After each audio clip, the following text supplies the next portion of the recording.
Olá, estamos no ar com mais um Sobral News em debate.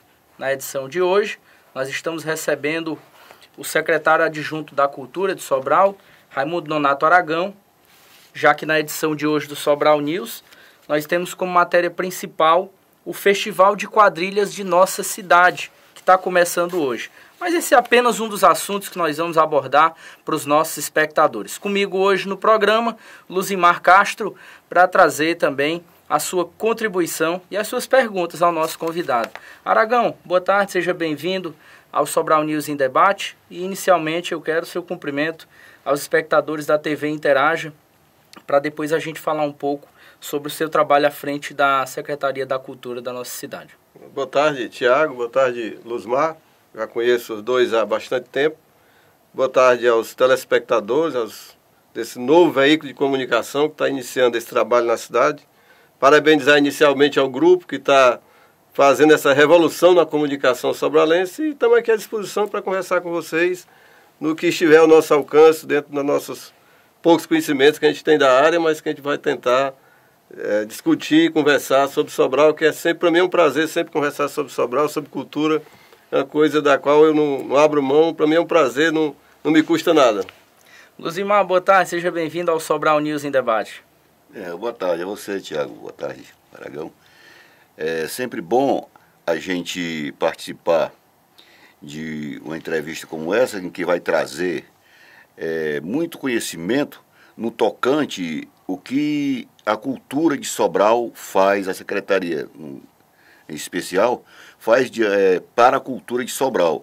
Até porque são coisas que vêm de muito tempo esse trabalho, e hoje nós estamos colhendo bons frutos e a gente vai esclarecer isso e sabatinar aqui o nosso convidado sobre essas maravilhas que a cultura de Sobral vem fazendo. Aragão, Sobral historicamente é uma cidade que tem um reconhecimento não só a nível regional, estadual, mas também até mesmo nacional, pela cultura que sempre foi muito efervescente na nossa cidade. O secretário adjunto, a meu ver, se eu estiver errado depois você vai me corrigir, ele está muito mais próximo dessas ações concretas desenvolvidas pela secretaria, já que o secretário ele fica mesmo apenas liberando ou indeferindo aquilo que não é feito. Então você que está mais próximo das comunidades, da cultura, eu queria que você falasse um pouco hoje do que Sobral dispõe para oferecer ao cidadão sobralense e ao não sobralense que vive ou está de passagem por Sobral, no que diz respeito à cultura. Tiago, na realidade não é bem assim, com relação ao secretário, ao adjunto, logicamente que no papel tem essas atribuições, mas a nossa equipe, vamos dizer assim, é pequena em relação ao volume de trabalho e a gente acaba que tem que repartir realmente muitas tarefas. Mas ele também, o Campelo, você sabe que é um arquiteto, uma pessoa de um conhecimento muito vasto em várias áreas, inclusive em urbanismo, né? Um urbanista que participou de todos esses planos diretores, foi a Brasília na época que se começou essa história de plano diretor, participou de debates, hoje tem projetos, aqui em Sobral já tem vários projetos feitos, então ele tem uma visão humanística e da cultura, e a gente acaba dividindo, como você diz, essas tarefas, mas a gente está sempre juntos e é muito bom trabalhar com ele. Lógico que existe uma sintonia, né? Lógico, claro. Então a gente está sempre, tanto ele quanto eu, estamos sempre próximos da equipe, a equipe também trabalha demais, geralmente são mulheres, né? Por incrível que pareça, eu acho que elas estão mais dispostas que nós, Luzimar, acho que a gente... Então, mas é uma equipe muito valorosa. Então trata a coisa com mais carinho, né? Mais carinho. A mulher sempre tem mais, às vezes tem até mais paciência, né? A gente, no meu caso, eu e ele, a gente está sempre assim, vamos dizer, na organização das ações. Aqui é quando a gente se estressa um pouco e elas sempre é que tomam conta dessas ações e nos ajudam muito. Mas falar de cultura em Sobral, a gente tem que remontar um passado muito distante. Estava vendo ali em off com o Luzimar e com você, e ontem foi citado numa homenagem que foi feita pela Academia Sobralense de Estudos e Letras, no discurso do professor Biel, e foi citado o Bezerra de Menezes, quando passou por aqui. Ele fez uma viagem aqui pelo interior do estado todo, e fez um relato no livro Notas de Viagem, ele fez esse relato do que ele tinha visto nessa região. E sobre Sobral ele disse uma coisa bem interessante, que era uma cidade onde se ouvia música de piano em todas as as ruas. Então ele se encantou com Sobral já naquela época, 160 anos, pela qualidade musical, pela qualidade de vida do povo de Sobral com relação à cultura.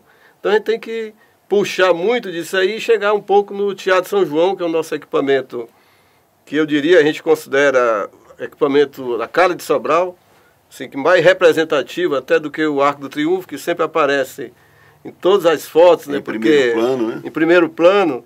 Mas culturalmente o arco foi de 1954, né? Foi um monumento, não desqualificando o arco, claro, né? O nosso símbolo.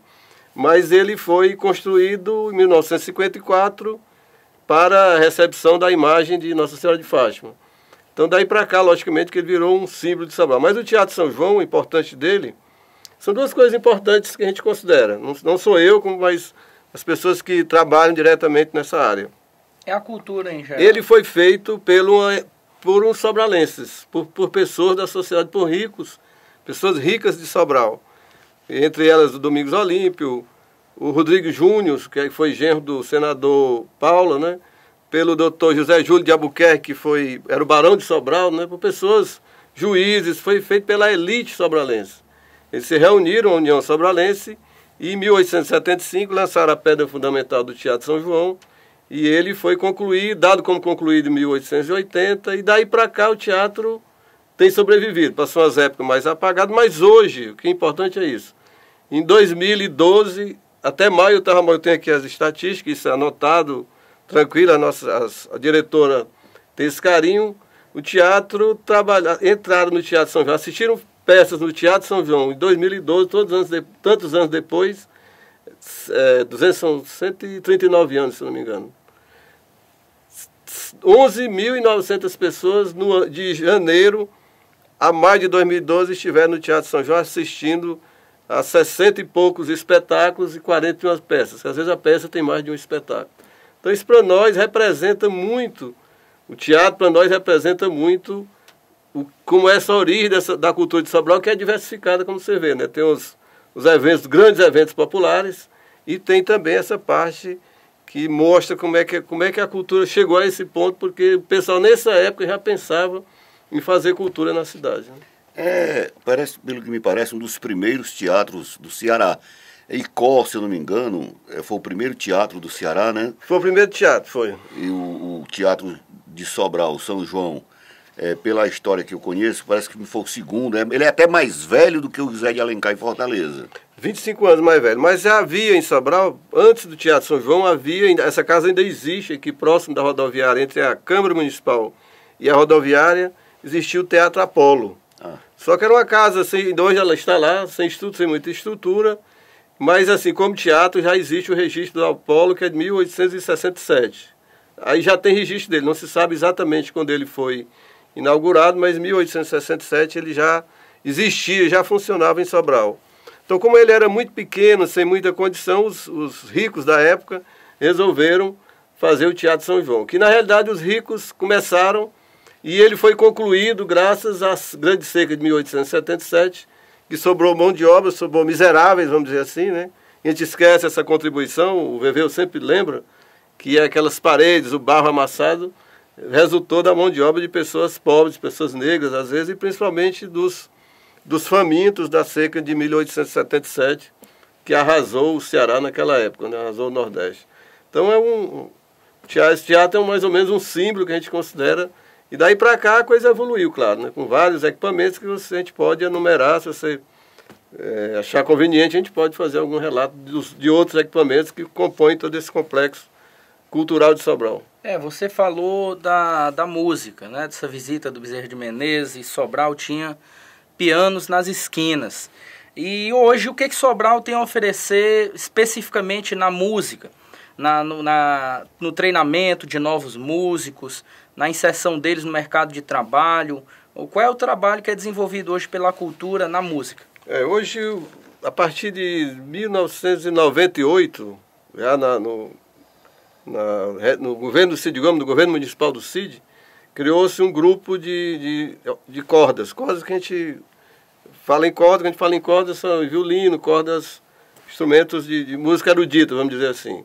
Esse grupo evoluiu e para 2003 fundou-se uma escola de música, que é aqui na Praça do Teatro São João, E essa escola, ela vem treinando, Luzimar é músico, sabe disso, ela vem treinando, sempre lá nós temos em torno de 600 a 650 alunos de música. Em 16 instrumentos, tem canto coral, continua com a orquestrazinha de câmara. E isso aí produziu, estava também comentando, produziu uma mudança na qualidade da música aqui da região.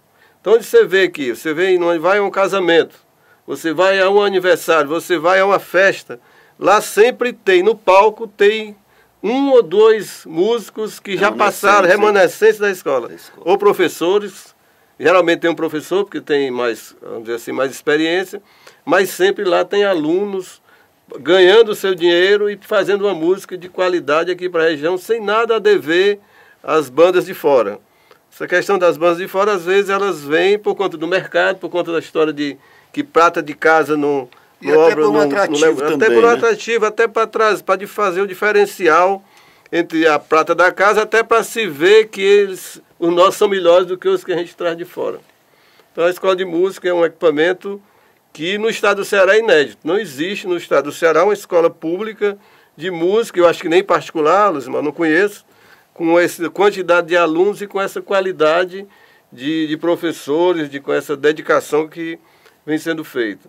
Há um projeto do VV, do nosso prefeito, que está em andamento para trazer, inclusive, Luzimar, músicos cubanos. Pra você ter uma ideia, os músicos cubanos, se você pegar um currículo de um músico desses cubanos, os caras têm assim, um currículo fantástico, tem doutorado, tem concerto em Viena, e esses músicos nós estamos tentando, o prefeito está tentando, junto com o secretário, trazer para qualificar mais ainda os nossos professores. Eles vêm compor uma orquestra de cordas, uma orquestra de câmara, ou orquestra sinfônica, o que seja, e também passar mais informações ainda para os nossos professores de música, para eles repassarem para os alunos. Aragão, ainda falando nesse ponto específico da escola de música, você tem ideia de quais instrumentos ou quantos instrumentos são hoje ensinados lá na escola?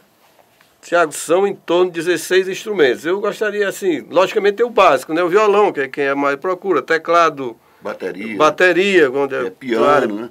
Piano, teclado, diga assim, mais piano de cauda, assim, a gente não tem. Tem o teclado eletrônico. O eletrônico foi uma evolução, né? Exato. Até por uma questão de condução. Você andar com um teclado de cauda deslocando seria piano desconfortável, é ruim de carregar, né? É ruim de carregar. Teclado, sanfona, você gosta de sanfona, infelizmente nós temos a sanfona, o prefeito Leônidas na época comprou 2 sanfonas ou 3, e nós não temos instrutor de sanfona. É uma coisa interessante, no Nordeste, no interior nordestino, mas tem lá sanfona. Se aparecer professor, mestre, com certeza o diretor da escola vai fazer também curso.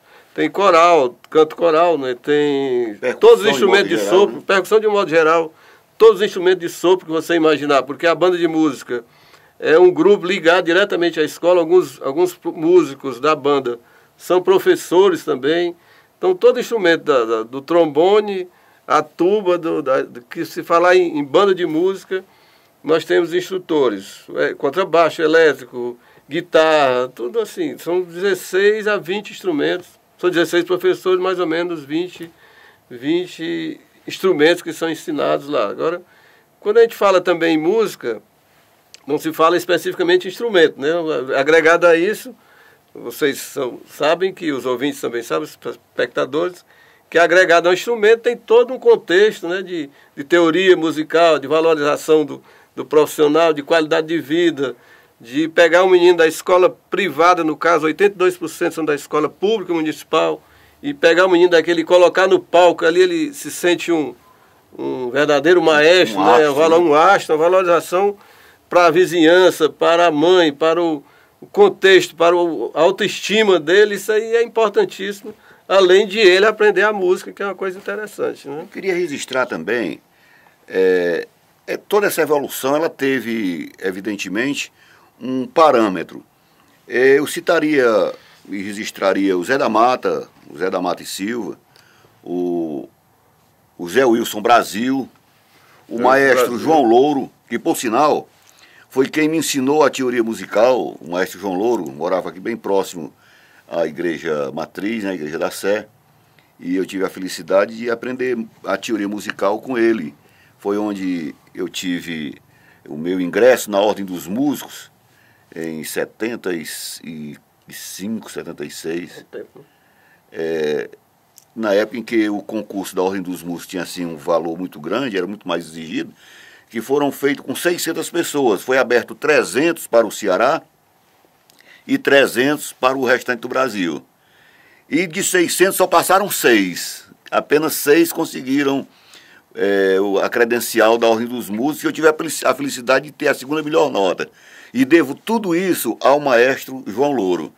E de toda essa trajetória, teve o Domingos Mouta também, que foi um dos rapazes que trabalhou com o maestro João Louro, e remanescente dele, tinha o Zequinha Freitas também, né? Yeah. O Zequinha é um grande músico, espetacular. E remanescente dele teve o maestro Vanderlei, que hoje é o maestro da banda de música de Sobral, que vem fazendo assim um trabalho espetacular. Eu, por questões de trabalho, fico muito tempo ausente dos grandes acontecimentos, mas sempre que eu vejo a banda de música, como agora bem recentemente, fiquei maravilhado. Não só com o repertório, mas a nova roupagem que eles conseguem passar, e ao tempo a execução belíssima de jovens que a gente vê que parece que já nasceram com o dom musical, né? Quer dizer, tudo isso frutos desse trabalho que a Casa de Música vem fazendo, né? Perfeitamente. Além de a banda, quer dizer, ela tem hoje uma estrutura dentro da própria escola de música, em salas com revestimento acústico para ensaiar, para formar esses meninos. Como você diz, aqui se falava no século XIX, já tinha briga entre maestros, né? Era o maestro Gondim com o maestro Mouta. Então, um partido. Então, como diz, há uma antecedência a isso. Isso não foi criado de uma hora para outra.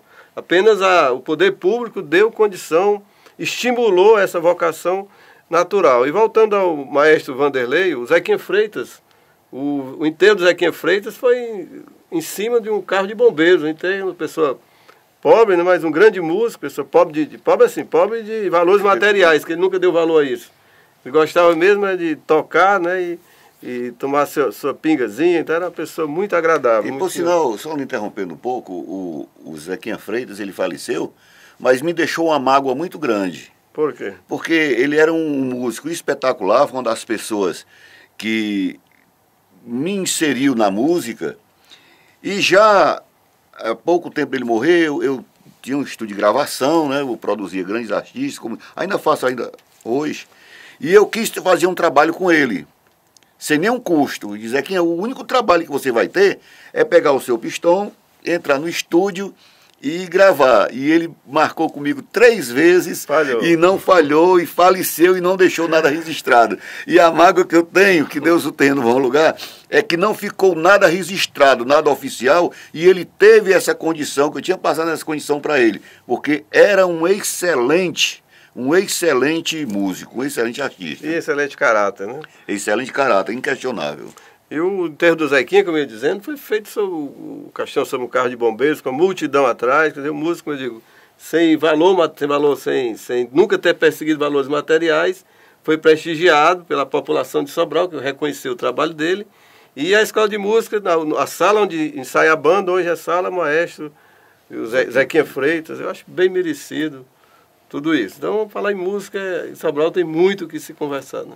É verdade. Aragão, e a Casa da Cultura?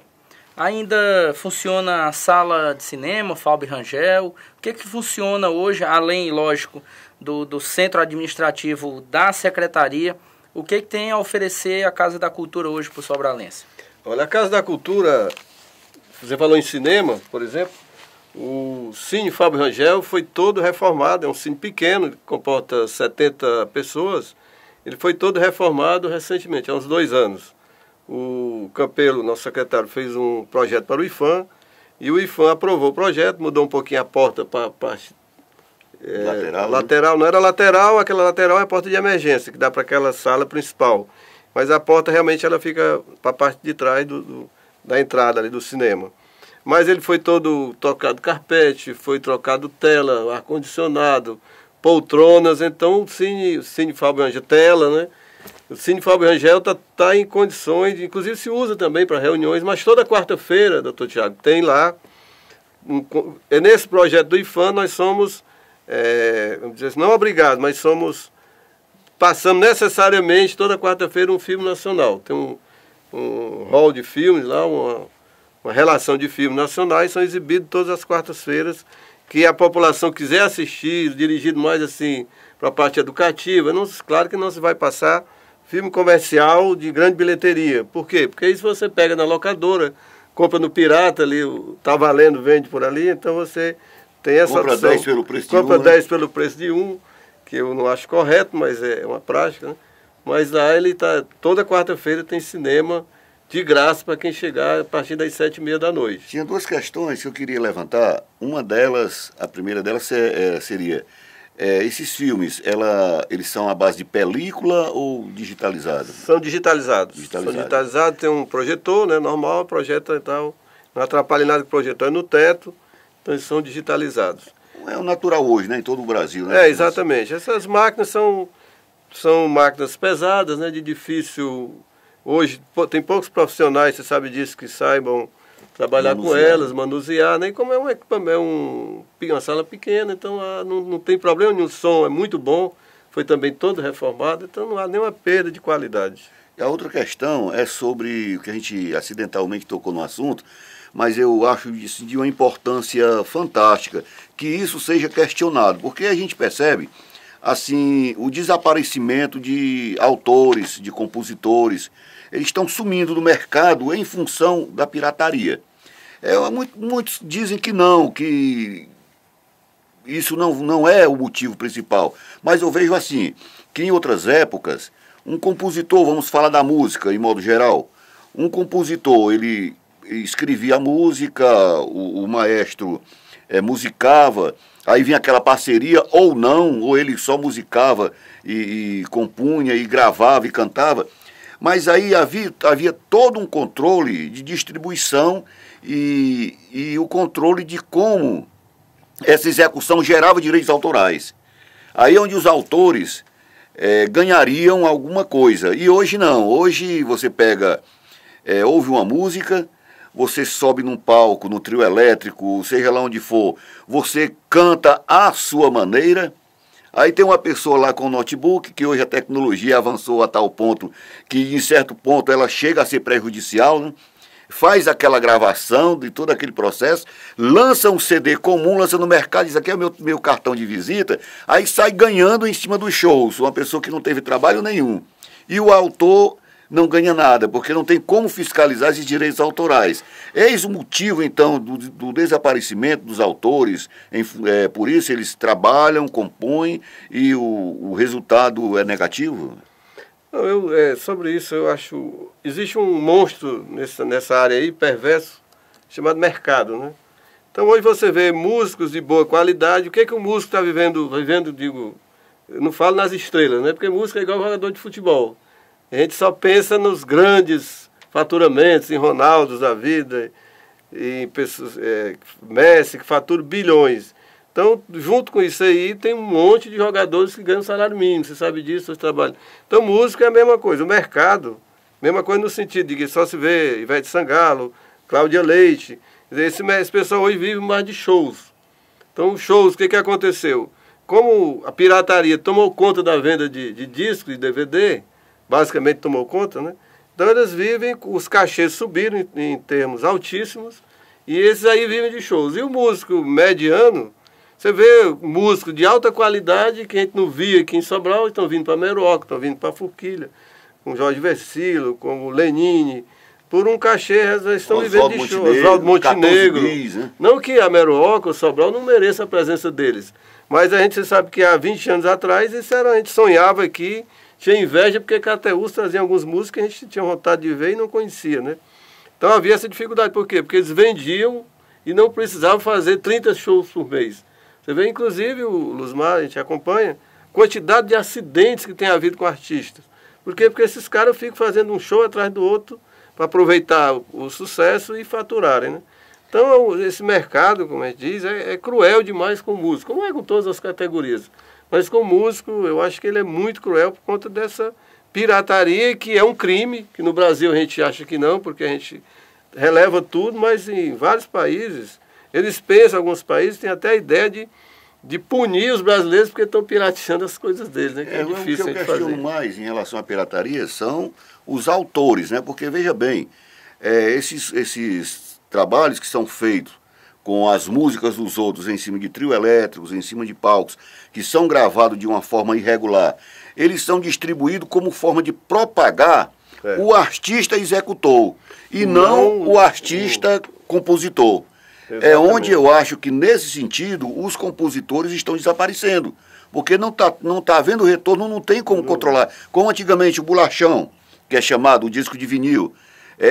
Lógico que em toda época existiu o Caixa 2, né?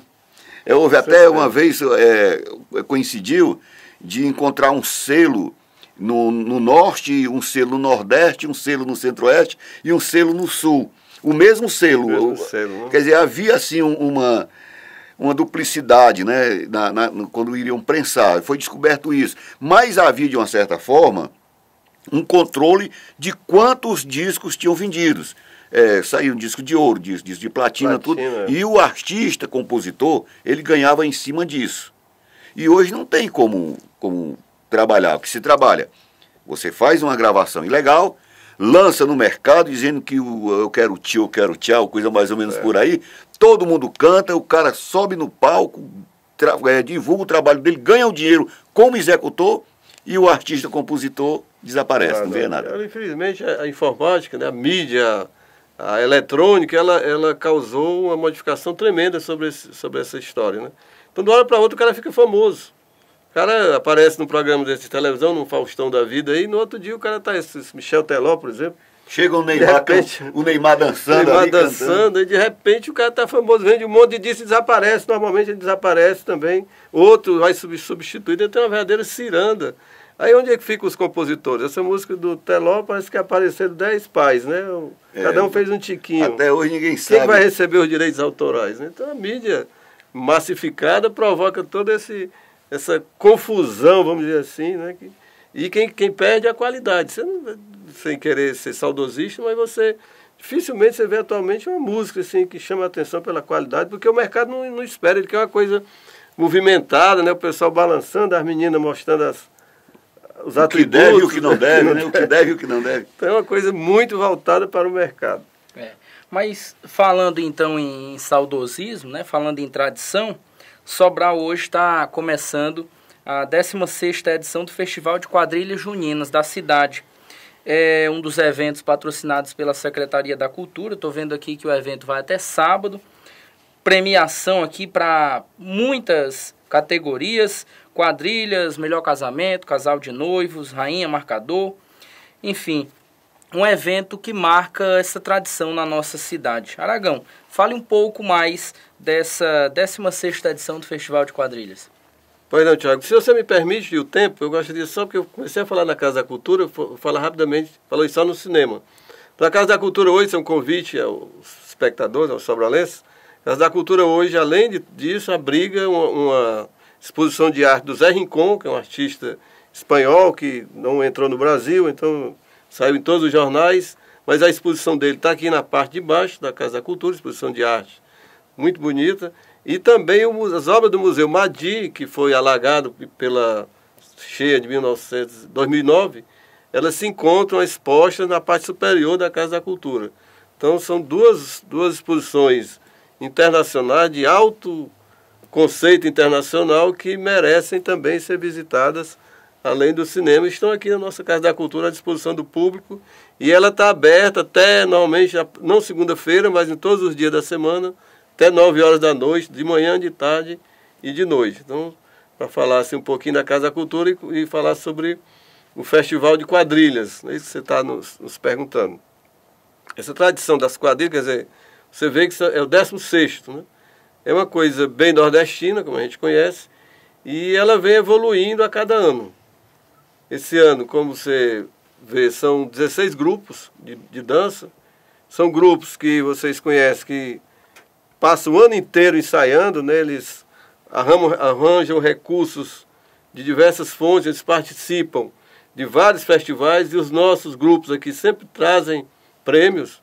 Certamente a qualidade deles é muito boa. Para onde eles vão, Geralmente eles tiram primeiro, segundo, terceiro lugar esses grupos de Sobral. Porque esse festival tem uma característica, ele é do município de Sobral. Então só participam grupos da cidade, dos distritos.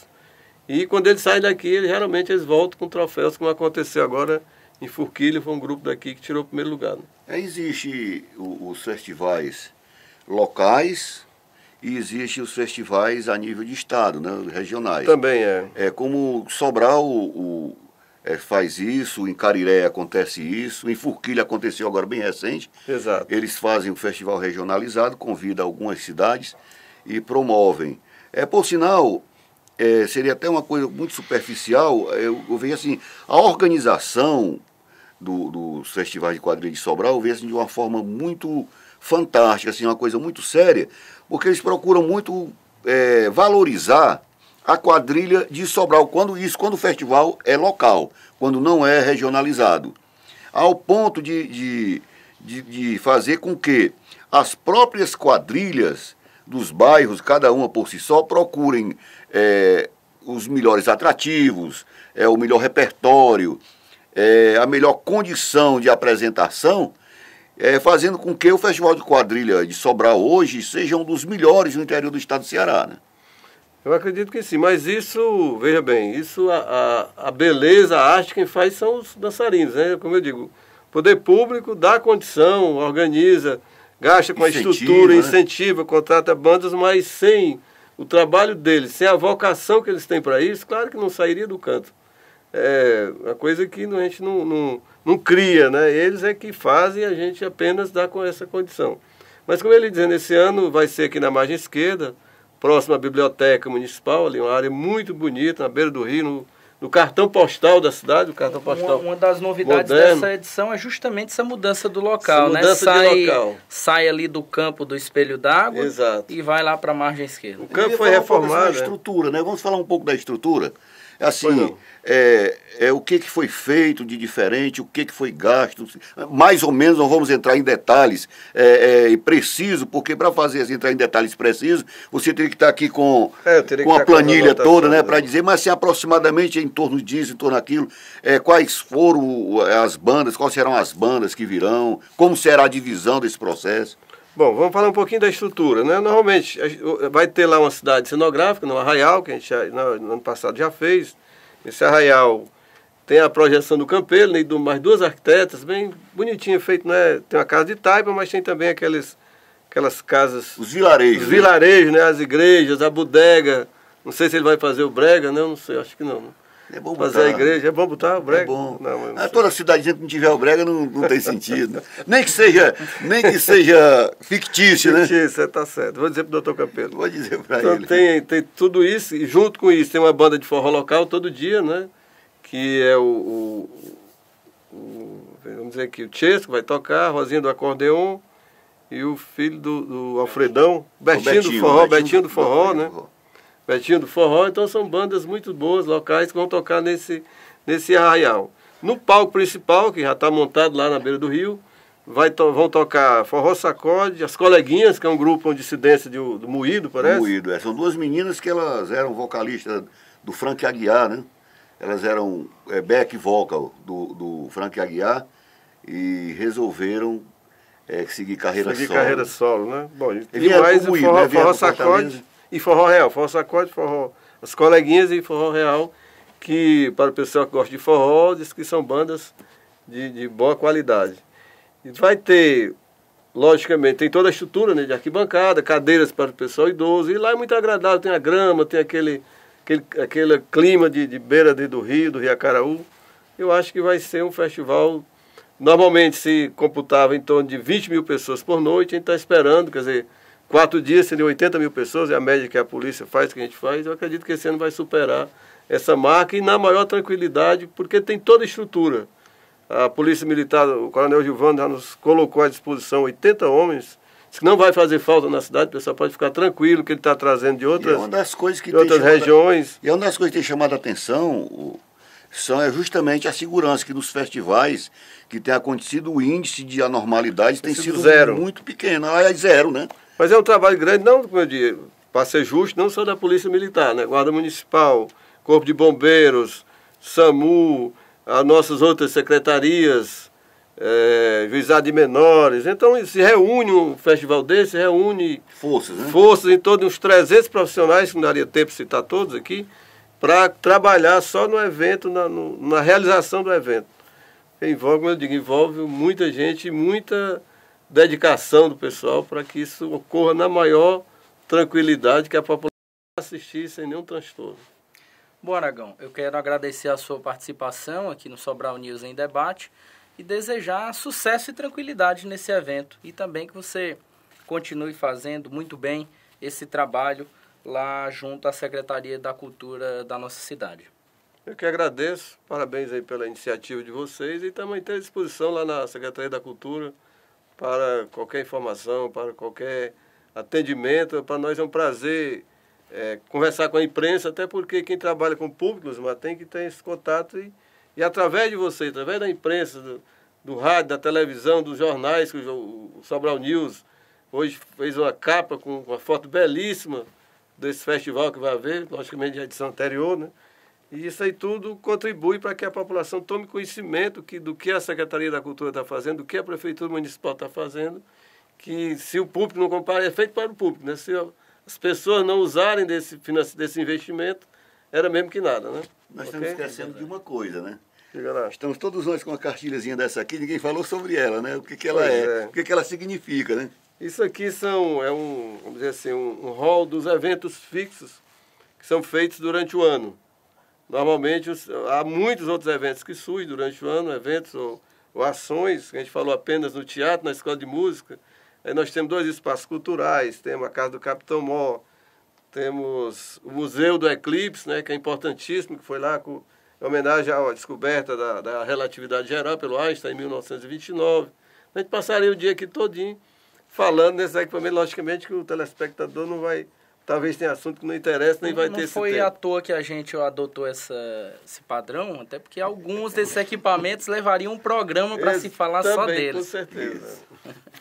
Luzimar, seja sempre bem-vindo aqui ao Sobral News em Debate. Obrigado pela sua participação hoje. Eu estou muito feliz de participar deste debate, eu diria até dessa conversa, porque a cultura é uma coisa que tem que ser sempre discutida, através da cultura que a gente...